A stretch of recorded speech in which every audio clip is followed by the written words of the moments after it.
I think I would beat Conor McGregor. I'm very confident. I think I have more knowledge and I have more experience, and I'm just all around a better fighter and have better fighting IQ than he does, you know. But there's only one way to find out, and right now I'm too old. I'm retired, so I'm out of the competition. Oh, Logan Paul against Mike Tyson. Yeah, Mike Tyson has the experience. Logan Paul is younger. I don't know. I don't know what to expect. I mean, I just hope none of these guys are gonna get hurt and they're gonna make a lot of money. That's what I wish them. Who do you think is going to come off better, though?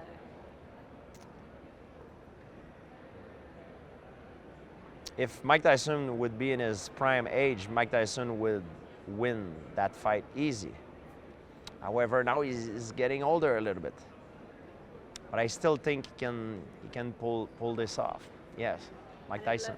And if Logan Paul wins, big shock?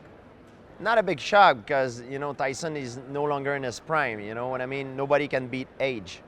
But I just hope they enjoyed it and they have fun doing it and they make a lot of money. What sort of impact have influencers had on combat sports in general, and do you think that MMA should consider going down that route as well? Well, it's about selling. They want to sell the show, you know. So now the way fighters promote themselves nowadays is love me, hate me, but don't ignore me.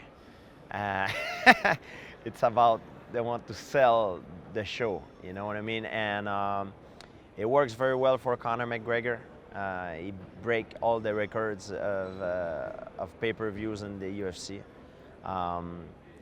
Floyd Mayweather, same thing, it works. Now it's Canelo. The Paul brothers are very smart businessmen. They're doing similar things. So it's not about who's the best fighter anymore. It's about who can attract the most attention. Would you put McGregor in the same bucket as the Paul brothers, basically? Well, not really, because McGregor is among the elite of his sport.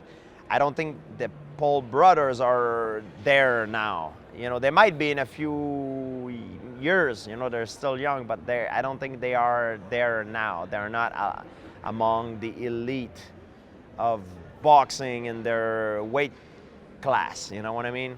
But McGregor was at one point champion in mixed martial art. If you and Conor McGregor was to fight each other both as welterweights, who would be the victor? I think I would beat Conor McGregor. I'm very confident. What gives you so much confidence? Well, I competed most of my career as a welterweight. He did not. He was mostly a lightweight. I think I had more knowledge and I have more experience, and I'm just all around a better fighter and have better fighting IQ than he does, you know. But there's only one way to find out, and right now I'm too old. I'm retired, so I'm out of the competition. It's only something that could be. It's a subjective question. It will never be solved.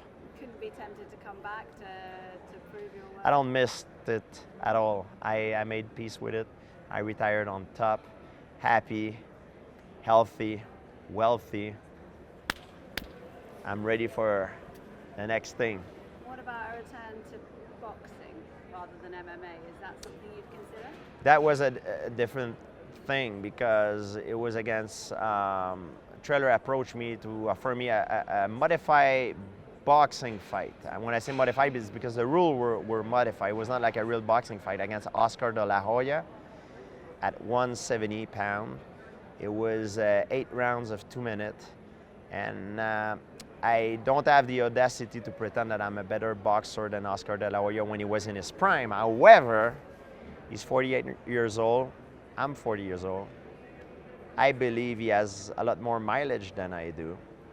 Therefore, it can compensate for my lack of experience in boxing. And I think I would have done very well. And it would have. Oscar de la Hoya is my second all-time favorite boxers of all time. You know, behind the great Sugar Ray Leonard. So it would have been something that excite me. It would have been something different. And the gloves were bigger gloves, 14 ounce. So the chance of getting hurt are minimized. Still a chance, it's still like fighting. You play baseball, play basketball, play football. You don't play fighting. It's a dangerous game. But I would have made sure I'm prepare myself the best as I can be. I wouldn't go there just to collect a check. For me, it would have been a very important, because I'm a proud person, to look good. So boxing, you could be tempted back to do it? Not a real boxing fight. I would be tempted to come back. My days to prove to the world that I'm the strongest man in the world is over. I'm past. I believe my best years are behind me. I'm 40 years old. However, I have more knowledge. I'm a smarter, wiser person that can compensate maybe for my athleticism. Therefore, I might be tempted to do something like a grappling super fight, a modified boxing fight, something physical. Like I'm a competitor, but nothing that could jeopardize seriously my health. There's always a risk, It's always a X factor, but my days as a mixed martial art fighter competing among the elite is done. You used to, I've heard that you said before that you used to cry before fights in the early days of your... Well, not cry. I was extremely uncomfortable. I was very nervous. I never enjoyed it. What I did enjoy was the freedom, the fame, the fitness level that being a professional athlete gives you, the sport, being a champion, the glory, the wealth. But fighting was, the day that I was fighting was always been the worst day of my life. I never enjoyed it, not even once. It's not something that I've missed. I miss the feeling of winning a fight, of winning a title fight, of the relief of playing, the feeling, the excitement of winning a fight. But the worst part in all of this is the waiting part. When they call up your name to be ready to walk in to the octagon, you get on what I call an autopilot. And from there's no emotion. It's only like an autopilot. All the things that you have done through your life, the training, the repetition, the drilling, will influence the result of the fight. So the winning made the anxiety that you felt beforehand worthwhile? Yes, because I've never been afraid to get hurt. You can be afraid a little bit to get hurt, but my biggest fear was to not be able to deliver. Not be able to deliver as much as people expect me to deliver. To disappoint myself, disappointed everybody. That was my biggest fear, because I'm a very proud person. My ego is my best friend and my worst enemy in the same time. On the rare occasion when you did suffer a defeat, basically, there was a time, I think, when you tapped out against Matt Hughes. Yes, I had 2 defeats in my career, but I was able to avenge them. These 2 losses that I had made me a much better fighter. So when you lose, there's 2 things that can happen. You can lose all your confidence and get crushed and never come back, because confidence is directly linked to success. A fighter without confidence, a fighter that can have all the skills in the world without confidence, it's a little bit like someone who has a lot of money in his bank account but no way of accessing it. You need both, the skills and the confidence, in order for the magic to happen. And it's not only in fighting, it's in everything in life. Every field of work, of performance, that's the same thing. You need confidence. I read that you went to see a sports psychologist to help you process that defeat particularly. Yes, sports psychologists, they make me laugh. Sometimes they goes, before a fight, I was telling them, I was like, I'm afraid, it's a dangerous game, I might be humiliated, I'm scared. George, don't say you're scared. Stop saying you're scared. You're excited, you're not scared. And then I've been thinking, I was like, that does not apply here. I'm excited if it's minus 20 degrees in Montreal, and I know that next week I'm going to vacation on the beach in Miami. I'm excited. Or if I have fast for 5 days in a row, and I'm about to eat my favorite dish, I'm excited. But I'm not excited to get in a cage not knowing if I will be badly humiliated or win the ultimate prize. I'm scared. And then I realized that I shouldn't be afraid to admit that I'm afraid. And it made me grow mentally. And when I made peace with it, now I realize that fear is my ally. It's like fire. Fire can help you cook your food, but it can burn you as well. But for me, I'm convinced that the fear can increase my reaction time, my decision-making time, my explosivity. It makes me more sharp, more focused. So it makes me a much better fighter. Just talking about fear for a minute, I was also reading that a trainer of yours said in the past that you had a fear of aliens or alien abduction, and that that you think you'd seen a UFO. Is that something? Are you still scared of aliens? This is a guy that asked me a question. It's like, what would be the most traumatic thing that could happen to you? Like, and I was thinking, I saw an horror movie back in the day, The Fourth Kind, and I was like, yeah, being abducted by alien. Imagine how traumatic it could be. It's probably the worst thing that could happen to someone if they do exist, which I don't know, and I don't have any proof. And when I was young, I suffered of sleep paralysis. It's a phenomenon that happens when you sleep. You have the feeling that you're awake and you can't move, you're paralyzed. But sometimes the brain can produce DMT and you can have visions or stuff like that. Apparently, that's what psychologists are saying. That is most likely that happened. However, I recall that I had nightmares when I was young and stuff like that it's probably the case. Even though I've never been diagnosed with sleep paralysis, it's probably what I had. But I'm not qualified to say what it is. That's when you thought you saw the aliens, when you had the sleep paralysis? No, I do not recall that I've seen anything.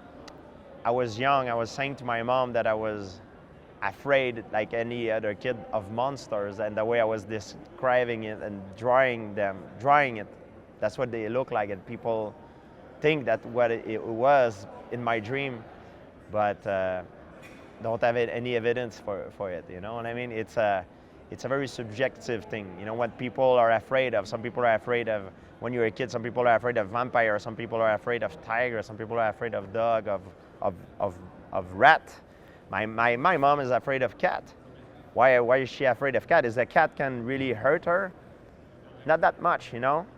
So what people are afraid is very often linked to a traumatic experience of the past. And sometimes we don't even understand, our ignorance made it in a way that we do not understand very well why someone is afraid of something. Could be afraid. And now they know that genetically, studies have been made on rat, and they know that you can pass different genes to your offspring. You know, like blue eyes can be passed on, or a different skin tone, but traumatic experience can be passed on as well, which is very interesting. It's a new study that I read the paper recently. It's very interesting. So we don't know. It's still too early to say.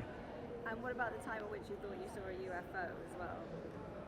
This is true, but when you say that you saw a UFO, it's an unidentified flying object. Now they call it UAP. I'm not a qualified observer. I'm not an astrophysicist. What I call a UFO is because of my ignorance. Maybe if Neil deGrasse Tyson would have been there with me, he would have told me, "Oh, George, actually that's the reflection of Venus," or blah blah blah. You know, but I'm not qualified to. I'm not a qualified observer, so I do not know. Where were you? I was in New Mexico, and we saw a light, and I was with a bunch of friends, and we don't know what it was at the time. Our ignorance made it in a way that we're not professional observer, but for us it was unidentified. It was interesting. We don't know what it was. And And just to go back to Conor McGregor for a minute, you were saying earlier that you think that you would knock him out, basically, or that you would defeat him. Well, as a fighter, like I said, confidence is very important for a fighter. It's directly linked to the success of a fighter. And every fighter needs to be confident. If you're not confident, that means you're not in the right field of work. So I'm sure if you ask Conor McGregor the same question, he will probably tell you that he believes that he's going to beat me. So it's the same thing for every fighter. Well, you've obviously made a lot of money. He's made more money. Of course. He's now the highest paid athlete in the world. Oh, yeah. What's he done differently to how you did it? Well, he's very good at promoting himself. He made it in a way that people tune in.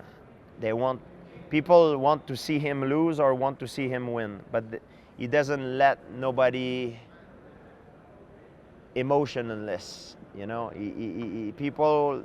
everybody has an opinion about Conor McGregor, and that's why he's so popular. They either like him or hate him, but they have an opinion, and that's what he wants. It's a smart business move. It's smart business tactics. You know, it's very smart. Do you think partly the way he behaves is partly his theatre? No, I believe he's a nice guy. You know, I met him a few times. He's a nice guy. A lot of guys, it's an act. They put on an act because it's like a superhero when you know like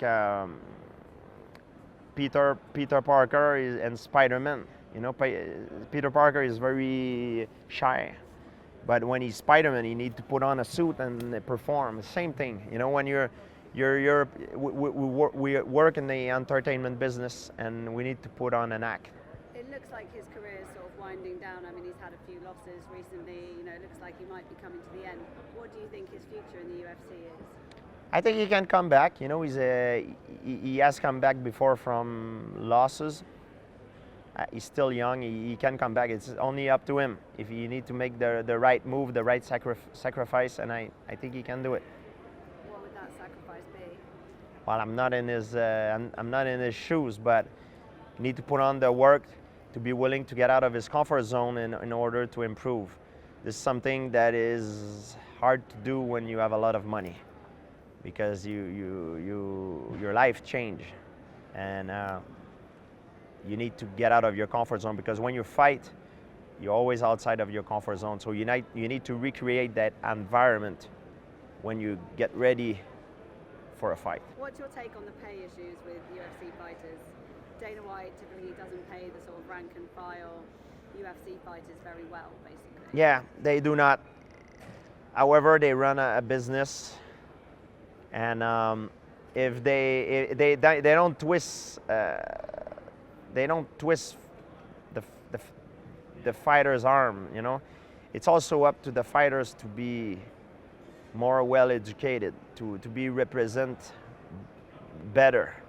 You know, I mean, I made a mistake in the past to sign a certain contract that hurt me, but I learned from it. I grew, and I surround myself with competent people and people that I trust to do the work that I'm not qualified to do.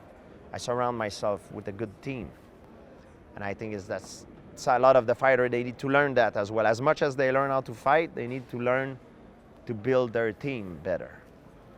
But the UFC shouldn't do anything to protect them all? Well, on a moral standpoint, they take advantage of people sometimes, but it's also because a lot of the fighters are ignorant. They do not surround themselves by the good team. They sign anything, you know what I mean? Because they're hungry and they want to go too fast. They got caught with this.